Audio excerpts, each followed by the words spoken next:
Dans un tout petit instant, nous allons évoquer notre vague de sondages mensuels.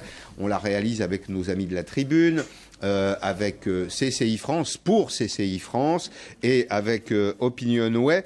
Je vais recevoir un des dirigeants d'Atos, Atos RAC, Philippe Bouquet, Atos RAC. Bonjour, merci d'être là. Bonjour, Pascal Perry. Prendre place, voilà. Alors, votre entreprise, elle fabrique RAC. C'est ce qui est l'emballage. C'est bien ça? C'est ça. Nous sommes leaders français dans la tôlerie et l'habillage de l'électronique. Nous fabriquons des armoires et des tiroirs, dans notre jargon des baies et des racks. Alors c'est ça, ça s'appelle des racks. Vous travaillez avec le ferroviaire, avec le secteur de l'aviation, avec l'aérospatial, le secteur de l'informatique, de l'électronique. Bon, il y en a un ou deux là dans ceux que j'évoque qui ne sont pas en parfaite forme en ce moment, l'aéronautique, mais il y en a d'autres qui vont plutôt bien. Le ferroviaire, l'électronique, l'informatique. Vous êtes quand même un peu un thermomètre, et si je vous reçois, c'est non seulement pour commenter la vague de sondages mensuels avec CCI France, mais c'est aussi pour avoir votre vision de chef d'entreprise et d'une grande entreprise française. Je disais que vous êtes un peu le thermomètre du reste de l'industrie, parce que quand on est fournisseur de l'industrie, on est capable de dire si elle va bien ou pas bien. Alors on en est où là, si on prend la photo aujourd'hui? Si on prend la photo aujourd'hui, en ce qui concerne notre entreprise, on a plutôt bien passé la période de confinement parce que nous avions du carnet de commandes et nous avions pris des mesures pour pouvoir assurer à peu près 70% de capacité de production, ce qui comparé à ce que vous avez fait. Ce que nous avons fait, ouais. Tout à fait, grâce aussi à l'adhésion des salariés, faut le signaler parce que c'est un travail commun entre la direction, le management et les salariés. On a plus été freiné d'ailleurs par nos grands comptes qui étaient fermés, que l'on ne pouvait pas livrer que par nos capacités de production. C'est les secteurs que j'évoquais là, aérospatial, ferroviaire, informatique. C'est un petit peu tout secteur. Ça dépend. Ouais. Et puis, vous savez, nos donneurs d'ordre qui sont des grands comptes ont de multiples établissements. Certains sont ouverts, certains sont fermés. On ne peut pas en faire une généralité. Ça donne quand même une idée précise du shutdown. C'est-à-dire que vraiment, il y a une grande partie de l'activité qui s'est arrêtée. Mais c'est pas un peu arrêté. Complètement. Ouais. La porte était fermée. Dans certains cas, la porte était fermée, tout à fait. Et donc ça repart maintenant, vous parliez carnet de commandes, est-ce que vous avez un peu de visibilité? Je sais que c'est l'obsession, il y a deux obsessions pour le chef d'entreprise, la trésorerie, premier point, c'est l'oxygène qu'on va pouvoir utiliser dans la semaine qui vient, et puis il y a le carnet de commandes, la vision à moyen terme. Alors justement, ces deux points sont deux points importants, parce qu'on a définitivement une trésorerie qui est très tendue, elle l'était déjà avant, donc elle l'est toujours maintenant, et en ce qui concerne le carnet de commandes, je dirais, si je vous ai dit qu'on a plutôt bien passé la période de confinement, l'inquiétude, elle est plutôt sur la vitesse à laquelle nous allons redémarrer. On a plutôt, nous, senti une inflexion au niveau des commandes, maintenant, sans doute par le manque de visibilité qu'ont d'ailleurs nos donneurs d'ordre. Et alors, il y a un autre élément, c'est la question des élections. On est à 48 heures des municipales. Vous travaillez aussi pour des entreprises qui elles-mêmes travaillent pour les collectivités. Alors, les élections, c'est formidable, ça permet aux Français de s'exprimer. On aime beaucoup le faire en France, mais de temps en temps, ça marque un temps d'arrêt dans la commande publique. C'est bien de ça dont il s'agit. Oui aussi, effectivement, on est très présent dans le domaine, par exemple, des bornes de recharge de véhicules électriques, dont un certain nombre sont implémentées par des collectivités publiques. Nous, on a vu un très net arrêt en mars. Alors, de vous dire le pourcentage de cet arrêt lié au confinement et lié aux élections, au fait que dans cette période-là, il n'y a plus beaucoup d'investissements publics, je ne saurais le dire, mais en tout cas, le fait est là. Ça, c'est une activité qui s'est complètement arrêtée. L'intention sera confirmée, à votre avis? Oui. On est plutôt optimiste et nos clients sont plutôt optimistes sur le fait que ça puisse redémarrer parce que d'abord c'est... On n'y échappera pas, non? Voilà, et on est dans l'air du temps de la transition écologique et du développement du véhicule électrique. On va rentrer dans le sondage, mais il y a une planche qu'on ne montrera pas et qui a retenu notre attention à tous les deux, c'est la réserve, les réserves des chefs d'entreprise par rapport à l'innovation. Alors qu'en réalité... l'innovation, c'est le progrès de l'entreprise, c'est le progrès des politiques de l'offre, ça permet d'élargir le marché, ça permet aussi d'apporter satisfaction au consommateur, que ce consommateur soit une personne physique ou une personne morale. Comment expliquer qu'en France, on n'ait pas cette obsession de l'innovation ? Oui, effectivement, c'était très étonnant de voir qu'un pourcentage, pratiquement un tiers des personnes interrogées considéraient que l'innovation était un mirage plutôt qu'autre chose. Ouais. Et donc, un mirage, vous vous rendez compte. Voilà. Et si je prends ma casquette de secrétaire général du comité Richelieu qui représente les PME et les ETI innovantes françaises, c'est effectivement assez très étonnant. Et je pense qu'il serait intéressant de creuser un peu plus ce qui amène des dirigeants d'entreprises, notamment dans le secteur industriel, à penser ça, parce que nous sommes convaincus que l'innovation, non seulement elle est nécessaire parce que c'est ce qui se permet de se distinguer, d'avancer plus vite que les concurrents et que peut-être les pays low cost par cette capacité que nous avons de par notre système universitaire, éducatif et à promouvoir de l'innovation. Et puis en plus, c'est quand même un discriminant dans un monde extrêmement concurrentiel. Un petit mot aussi sur le Made in France. Vous êtes une entreprise française. Vos unités de production sont localisées 100% en France. Est-ce que certains clients vous incitent à aller vous installer ailleurs ? Alors, oui, régulièrement, notamment lorsque nous travaillons, par exemple, pour les domaines de la défense, mais ce n'est pas les seuls, dans lesquels il y a des obligations de compensation à réaliser dans les pays. Qu'est-ce que ça veut dire ?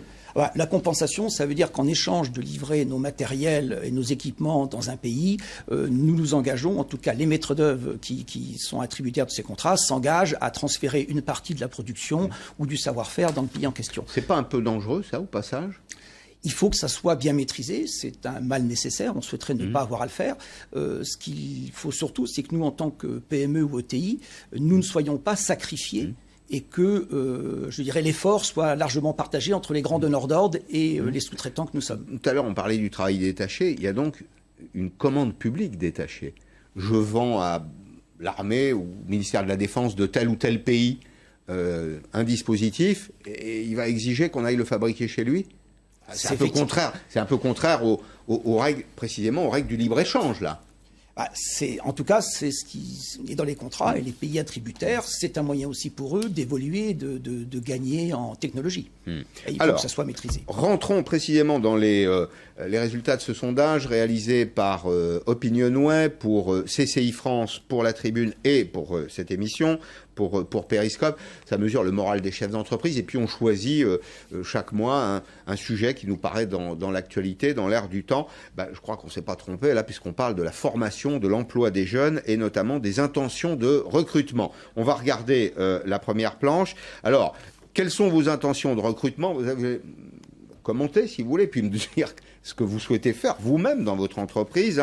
Alors, il n'y a que 43% des personnes interrogées, ce sont des chefs d'entreprise qui sont interrogés par Opinionway, seulement 43% qui vont prendre une personne en contrat d'apprentissage. Au passage, je rappelle que le contrat d'apprentissage est gratuit aujourd'hui pour les entreprises. Ça ne coûte rien aux entreprises pour les apprentis mineurs, ceux qui n'ont pas encore 18 ans, ceux qui vont de 18 à 25 ans, de mémoire, je le dis de mémoire, c'est un coût total pour l'employeur de 175 € par mois. C'est une aide de 8 000 €. C'est-à-dire, oui, et une aide de 8 000 €, ça fait finalement un coût de 175 € par mois, c'est très peu. Vous-même, est-ce que vous utilisez des apprentis ? Quel intérêt ça a pour vous et pour eux ? Alors, nous, on utilise régulièrement des apprentis ou des contrats de professionnalisation. À mon niveau, je ne fais pas vraiment la différence entre les deux dispositifs. Ça dépend effectivement du niveau de poste et du type de profil que l'on cherche à recruter. Mais ce qui est intéressant, c'est de regarder aussi le manque de candidatures que nous avons. Aujourd'hui, nous souffrons plus d'un manque de candidats que réellement d'un dispositif qui ne soit pas performant. Le dispositif, toutes les aides, elles sont les bienvenues. Aujourd'hui, nous, en tout cas dans l'industrie, on manque, nos filières ne sont pas alimentées.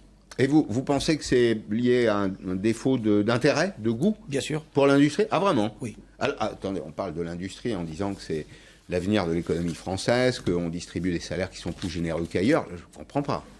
Si je prends mon domaine, rechercher des soudeurs, des opérateurs sur machines à commande numérique, aujourd'hui, on n'en trouve pas.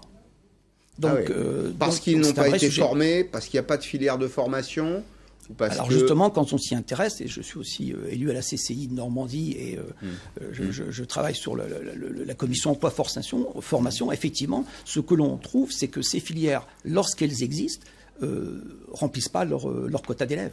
Donc il y a une vraie désaffection et peut-être une opération de motivation à faire au niveau des jeunes, des collégiens, des lycéens, pour aller vers les métiers de l'industrie. Bon, il reste beaucoup à faire dans ce domaine. Pourquoi est-ce que vous ne souhaitez pas recruter des contrats d'alternance? Voilà la réponse des dirigeants d'entreprise que nous avons interrogés ce mois-ci. J'ai pas de besoin. Bon, très bien, on prend la réponse telle qu'elle est formulée. Manque de disponibilité pour former. C'est vrai que quand on a un apprenti, il faut un tuteur, à minima. C'est-à-dire qu'on n'embauche pas des apprentis pour aller chercher du café à la machine à café. Il faut vraiment les former. La prise en charge financière est trop complexe. Je m'arrête un tout petit instant là-dessus. Elle est très confortable. Mais il y a un problème. Et vous voyez, cette semaine, je l'ai vu à 2 ou 3 reprises, avec un de mes invités notamment, qui est le maire d'une grande ville du nord de la France, qui me disait en substance, les choses sont accessibles, mais elles sont très compliquées.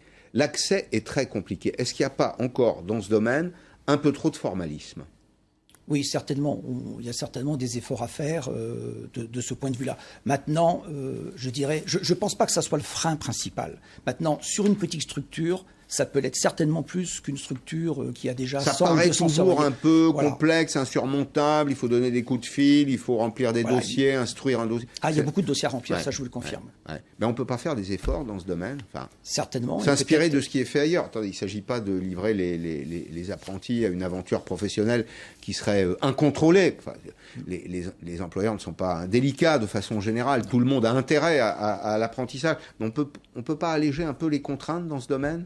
Et puis certainement rentrer plus de numérique et de digitalisation dans les process, ça c'est sûr. Bon. La simplicité a de grandes vertus, vous êtes d'accord avec ça ? Tout à fait. Mais être simple, c'est parfois compliqué.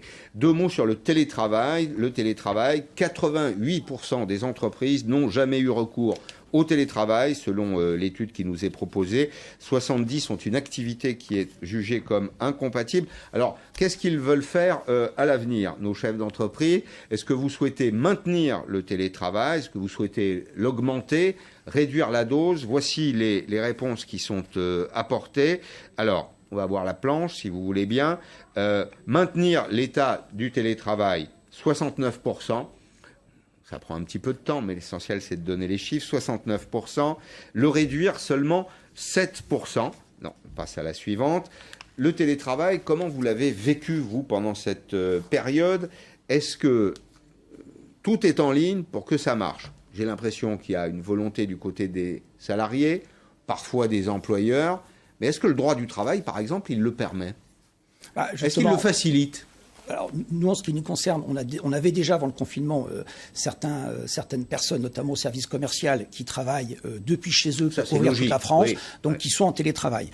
Et pendant la période de confinement, on a orienté, donné les moyens aux gens qui devaient rester chez eux à, effectivement, de pouvoir travailler. Alors, effectivement, c'est un lieu commun, mais encore faut-il que la zone soit bien desservie avec des réseaux informatiques qui permettent un bon débit pour pouvoir travailler correctement.